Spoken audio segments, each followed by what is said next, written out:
अभी इस ब्रह्मांड में भगवान शिव का अगर कोई परम भक्त है ना, तो वो है रानी चांगुणा और राजा श्रेयाल। चांगुणा की शिव भक्ति के बारे में मैया क्या कहूं, गौर से सुनना, रो दोगे इस कथा कि क्या परीक्षा लेता है महादेव। जैसे ही नारद ने कहा मैया इस धरती पर चांगुणा से बढ़कर तो कोई शिव भक्त है ही नहीं, इतना सुनना था कि पार्वती को बड़ा बुरा लगा। उसने शंकर से कहा जाओ और परीक्षा लेकर के आओ, मैं भी तो देखूं कि ये कैसी शिव की भक्ति है जिसका गुणगान स्वयं नारद कर रहे हैं। शंकर जी ने कहा देवी मैं भक्त की परीक्षा नहीं लेता। बोले नहीं, मां कोप भवन में चली गई।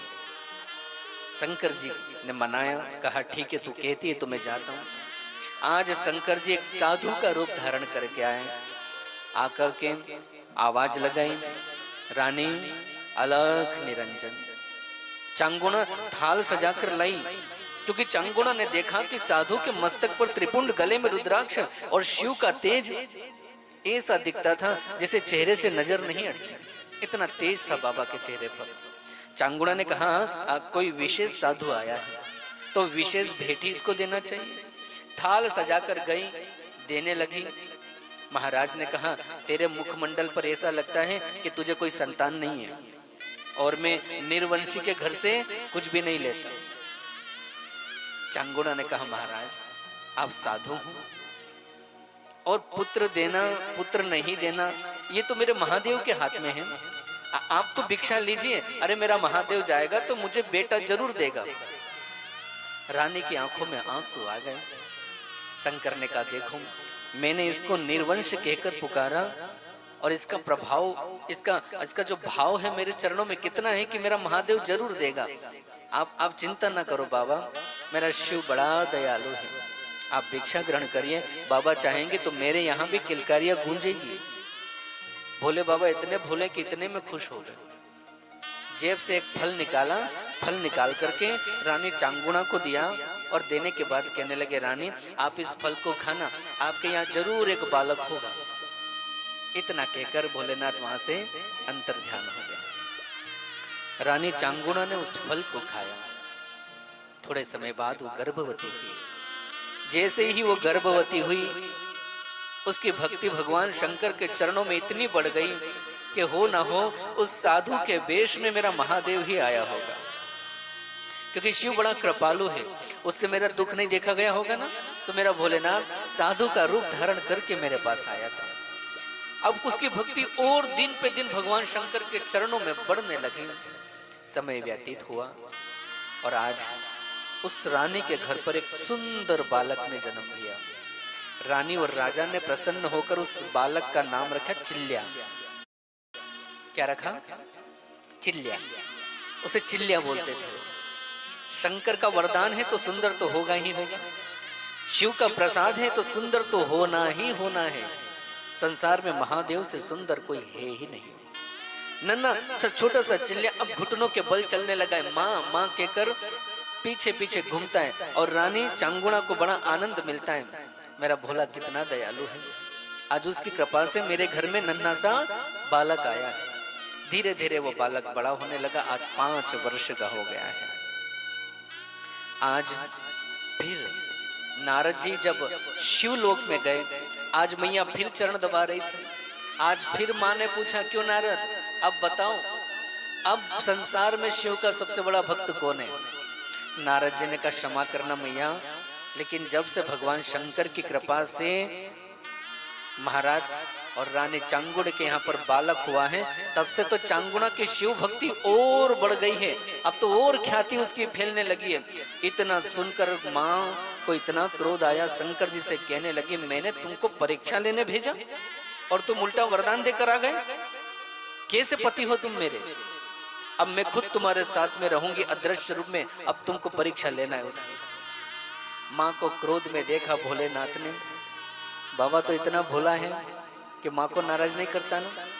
आज भगवान शंकर ने भयंकर ओघड़ी का रूप धारण किया। ओघड़ साधु, मुंड की माला पहन रखी है, हड्डियों की माला पहन रखी है, काला कलूटा शरीर है, मस्तक पर त्रिपुंड है, हाथ में कपाल है, काले वस्त्र धारण किए हुए हैं, और ऐसा रूप धारण करके भगवान शंकर आज फिर रानो चांगुणा के दरवाजे पर आए और आकर अलग जगाई, रानी अलग निरंजन।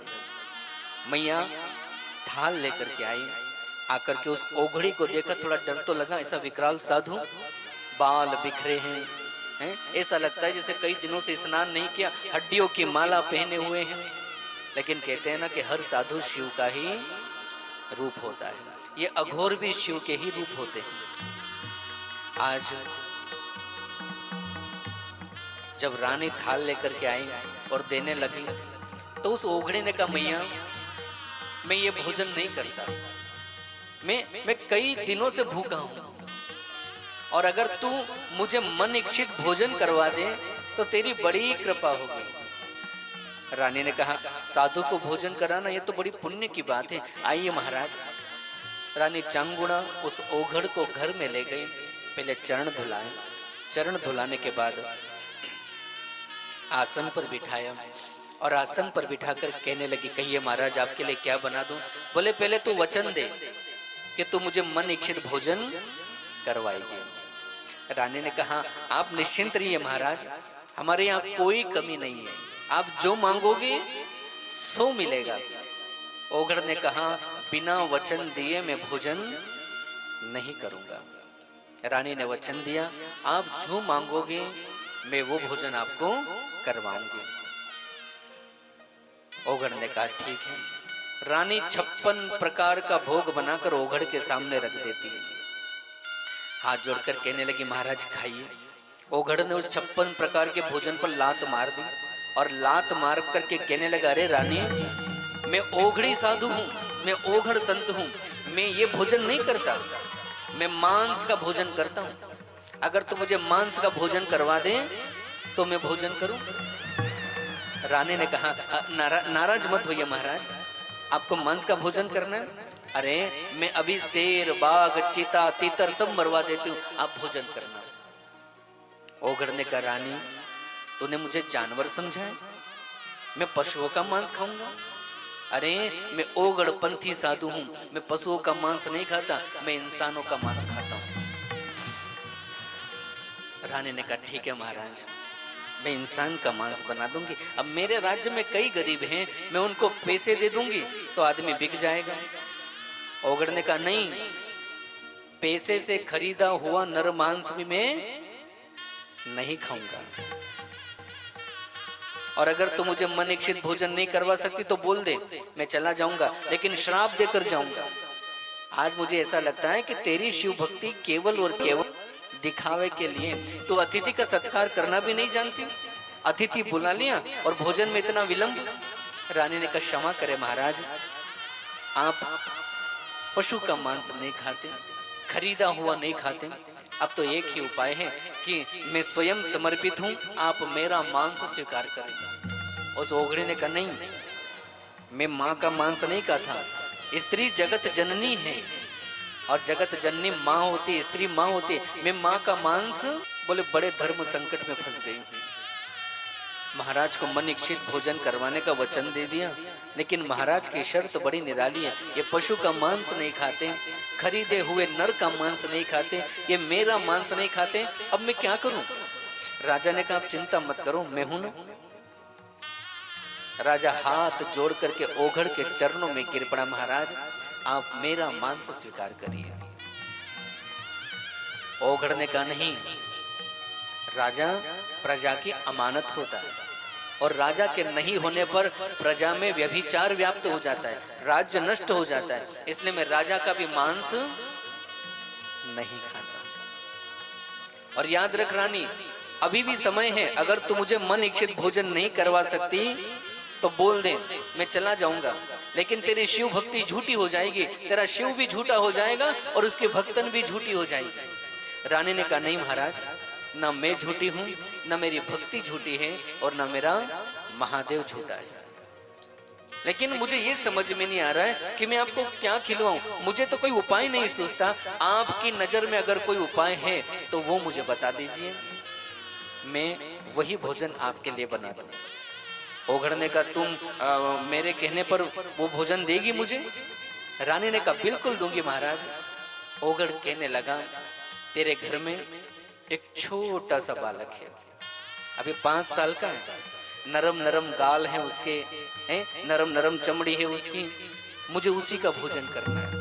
अब जैसे ही रानी ने सुना कि इस ओघड़ अपने बेटे का मांस मांग रहा है, रानी की आंखों से आंसू आ गए। कहने लगी महाराज ये आपने क्या मांग लिया? जीवन के 80 बरस मैंने ऐसे ही बिता दिए, कभी पुत्र का मुख नहीं देखा। एक साधु के द्वारा आशीर्वाद मिला, एक छोटा सा बालक मेरे घर में आया, आज आप उसका मांस मांग रहे हैं? ओघड़ ने कहा अरे तूने मुझे वचन दिया है मन इच्छित भोजन करवाने का, अगर तू मुझे उसका मांस दे सकती है तो दे, नहीं तो मैं तुझे अभी श्राप देता हूं। रानी ने कहा नहीं महाराज, मैं अपने वचन को झूठा नहीं होने दूंगी। रानी रोते रोते गई। चिल्ल्या अपने मित्रों के साथ में आंगन में खेल रहा था। माँ गई और रानी ने जोर से चिल्ल्या का हाथ पकड़ा, घसीटते हुए लेकर आ रही, रोती जा रही। चिल्ल्या ने कहा मैया क्या हुआ, आज आप इतने क्रोध में क्यों हैं? मुझसे कोई भूल हो गई? माँ उसको घसीटते घसीटते किचन में ले गई, रसोई घर में एक पाटे पर पटक दिया। जैसे ही पटका और हाथ में खंजर उठाया, 5 साल का चिल्ल्या कांपने लगा, डरने लगा, हाथ जोड़ करके कहने लगा माँ मुझे मत मारो, मुझसे कोई अपराध हो गया है तो मैया मुझे क्षमा कर दो, लेकिन मुझे मारो मत, मैया मुझसे कोई भूल हो गई। माँ रोती जा रही, कहने लगी बेटा आज तेरी माँ ऐसे धर्म संकट में फंस गई है कि एक तरफ तो शिव की भक्ति और दूसरी तरफ पुत्र का मोह। बेटा मैंने एक ओघड़ को मन इच्छित भोजन करवाने का वचन दिया और उस ओघड़ ने तेरे शरीर का मांस मांगा है। बेटा इतना सुनना था कि चिल्ला कहने लगा मैया आप रो मत, है? मैं मर कर के जब कैलाश पर जाऊंगा ना तो भोले बाबा से कहूंगा मुझे फिर मेरी माँ की गोद से फिर से जन्म दे दे।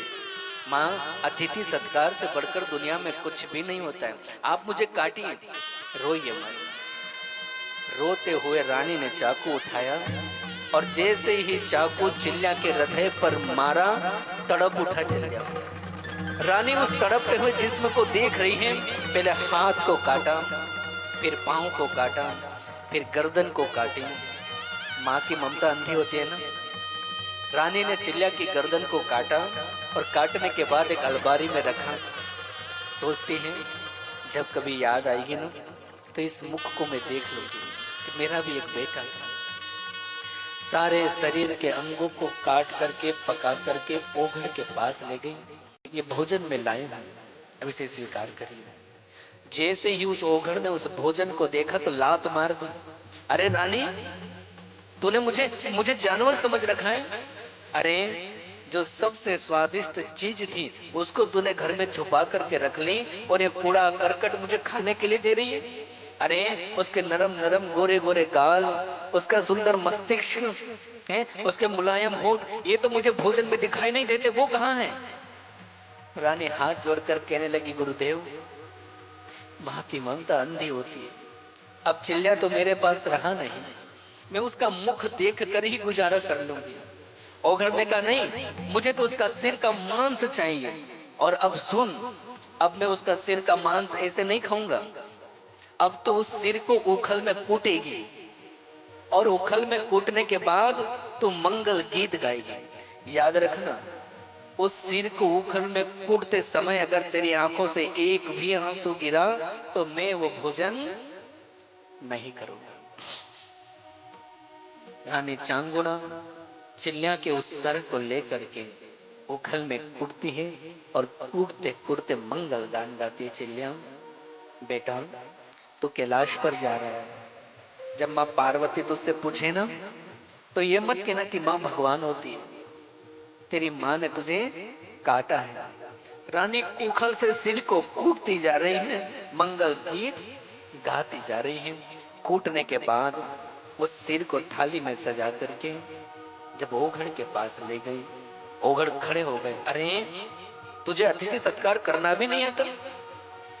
अरे अतिथि जब भोजन करता है तो उसके साथ घर के सदस्य भी भोजन करते। तुम लोगों की थाली कहाँ है?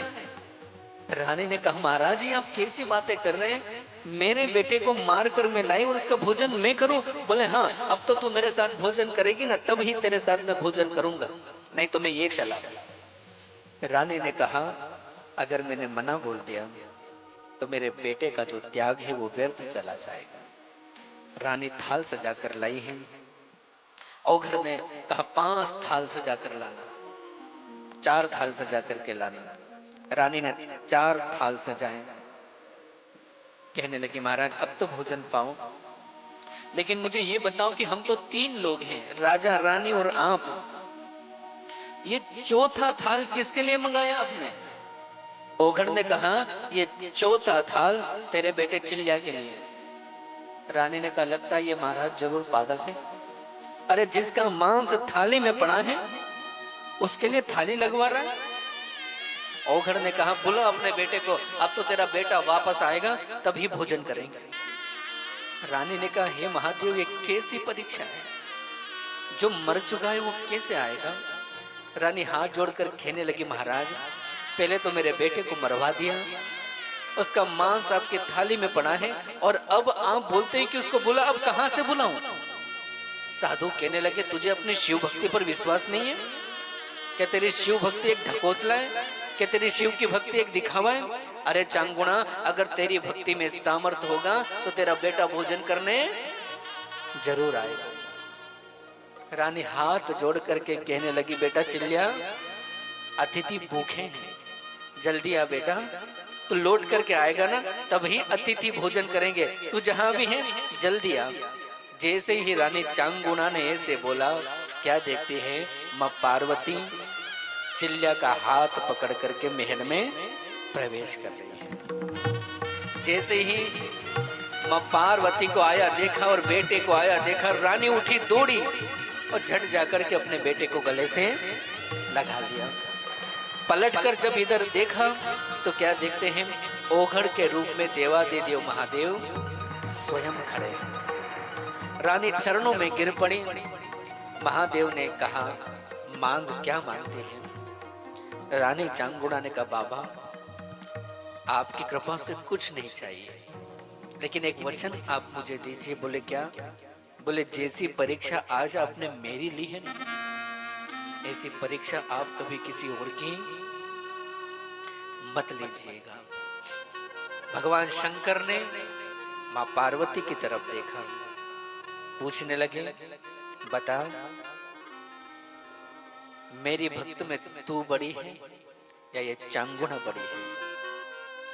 पार्वती ने हाथ जोड़े कहने लगे बाबा आप और आपके भक्त दोनों निराले होते हैं, मुझसे बड़ी भूल हुई कि मैंने आपके भक्त की परीक्षा ली।